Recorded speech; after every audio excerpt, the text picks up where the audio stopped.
Most of what you have been told about raising your vibration is false. Meditation, crystals, affirmations, sage.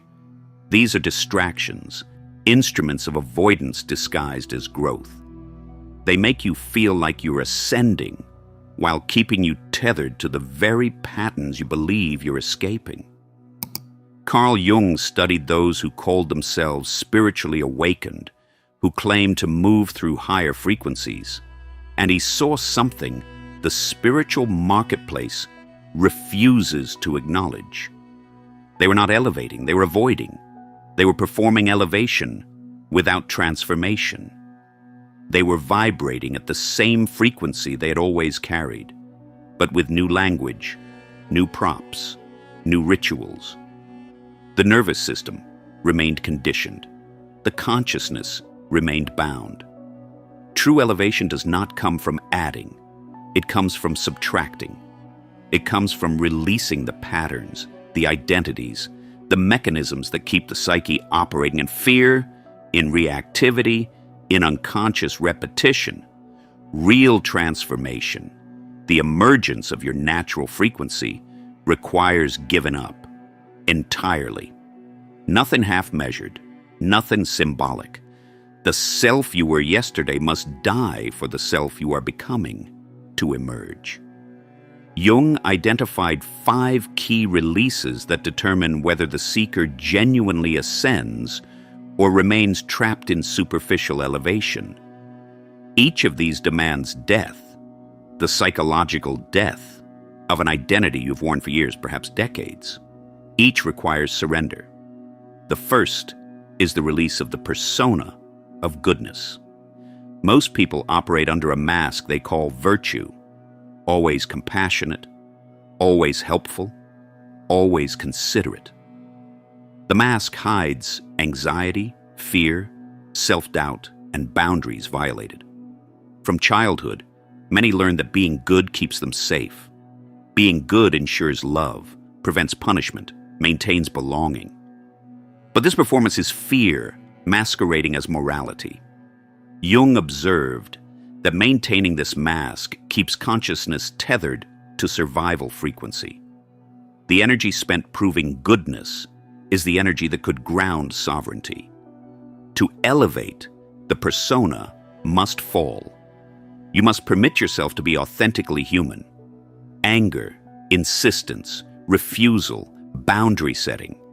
These are not evil. They are integrity in motion. When the persona dissolves, you no longer vibrate at a frequency dictated by others' expectations. You become unpredictable. You cannot be manipulated by guilt, shame, or expectation. You stand as yourself. The second release is the compulsion to help. Jung named it the wounded healer archetype, the drive to heal, fix, rescue. On the surface, it looks virtuous. Beneath, it is born from incompletion.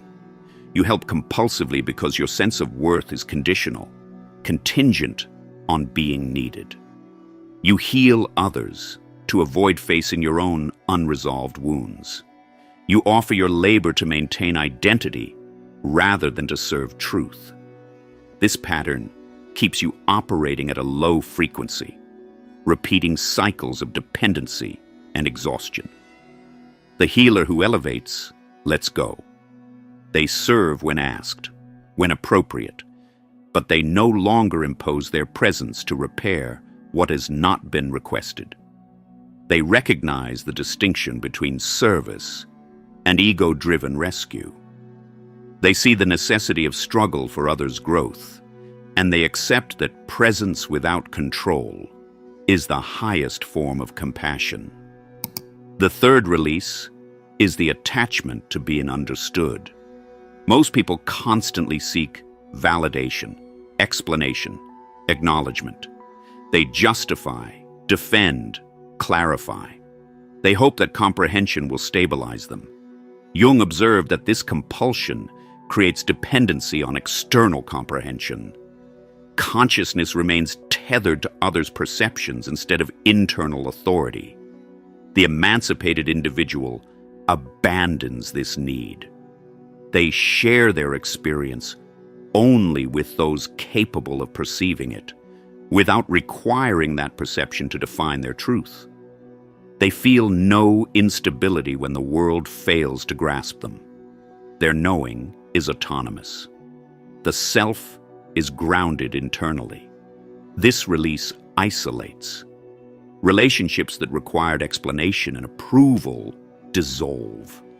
But it also opens space for connection that is not transactional, for resonance that is real, for presence that is sovereign. The fourth release is the abandonment of projected potential. Most of us operate in fantasy. We see who others could be, not who they are. We remain in relationships, jobs, or patterns based on hope that reality will match expectation. Jung observed that this projection is avoidance. You are attempting to live in a possibility that belongs to your imagination rather than responding to actuality.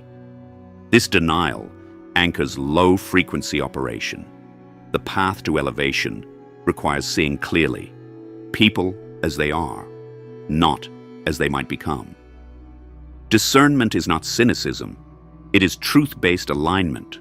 To accept reality without overlaying potential is to reclaim your power over choice, to respond from perception rather than desire, to act from clarity instead of hope.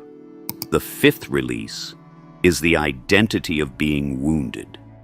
Many people construct their self entirely from their trauma, their pain, their past violations. They organize relationships and decisions around their wounds, often unconsciously seeking validation through suffering. Jung observed that this identity perpetuates low-frequency consciousness. Even after healing, people remain anchored to the role of the wounded one. Elevation requires relinquishing this identity, not denying what occurred, not invalidating pain, but no longer allowing the wound to define the self. Integration replaces identification. You carry the experiences without being them. The psyche emerges whole, scarred, but sovereign. When this release occurs, interactions, relationships, and choices are no longer dictated by what has been done to you, but by what you are capable of becoming. Freedom, in this sense, is impossible without relinquishing the identity built on trauma. Each of these 5 releases involves death, not metaphorical, not symbolic, actual psychological dissolution of old forms, the self that sought validation, the self that healed compulsively, the self that demanded comprehension, the self that projected possibility, the self constructed from wounds. All of these must fall. And in the void that opens between dissolution and emergence, true frequency arises.